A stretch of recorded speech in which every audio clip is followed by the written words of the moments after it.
Hello everyone, welcome to my channel story with me. आज की कहानी है इश्क पार्ट 3। अगर आपको कहानी पसंद आए तो इसे लाइक करें, शेयर करें और चैनल को सब्सक्राइब करें। गांव में रही आरोही 7 साल की हो गई। पढ़ाई में अव्वल, मुख चंचल, मन खामोश। हर क्लास में अपने भाई बहनों से अव्वल आती, पर बाबा है कि उसकी तरफ आज भी ध्यान नहीं देते।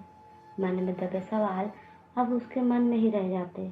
घर वालों के उपेक्षित रवैयों से आरोही के मन में नकारात्मक घर कर गई थी, पर वो इसकी एक सेकंड भी अपने चेहरे पर नहीं आने देती। कभी कभी उसे लगता कि वह रत्ना की सगी बेटी नहीं है। स्कूल में वह खूब मस्ती करती अपनी सहेलियों के साथ। हाँ, पढ़ने में जितनी होशियार थी उतनी ही माहिर बातें बनाने में भी थी।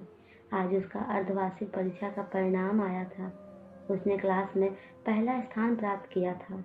वो खुशी खुशी घर जाती है और श्याम को गोदी में उठा के झूमने लगती है। छोटे हाथों से श्याम छूट जाता है और जाके खंभे से उसका सिर टकरा जाता है। सिर पे हल्की सी चोट के साथ खून बहने लगता है। आरोही रुआसा होके उसी खंभे के पीछे छुप जाती है। श्याम के रोने की आवाज़ से मुकेश अपना काम छोड़कर भागा भागा आता है। श्याम को इस हालत में देख गुस्से से आग बबूला हो जाता है और वहां पड़ी एक छड़ी उठा के आरोही को मारने लग जाता है। अम्मा उसे बचाने का असफल प्रयास करती है। आरोही के रोने की आवाज़ से पूरा घर गूंज जाता है। तभी दरवाजे पे किसी की दस्तक होती है। रत्ना जाकर देखती है तो वहाँ बड़ी बहन जीवा को देख के चौंक जाती है। जीवा आरोही की आवाज़ सुन के उसके पास दौड़ी चली जाती है। आरोही को अपने बाहों में भर लेती है। आरोही ने आज पहली बार किसी का स्पर्श महसूस किया। उसने अपने छोटे से हाथों से जीवा को कस के पकड़ लिया। दोनों की आंखों में आंसू अविरल बह रहे थे। जीवा आरोही को अपने साथ ले जाती है।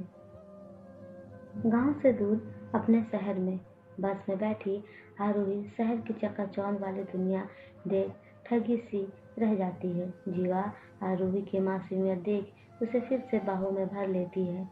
बस से उतरकर दोनों टैक्सी की सवारी कर एक मकान के सामने रुकते हैं। आरोही बेटा, ये देखो, ये है हमारा घर।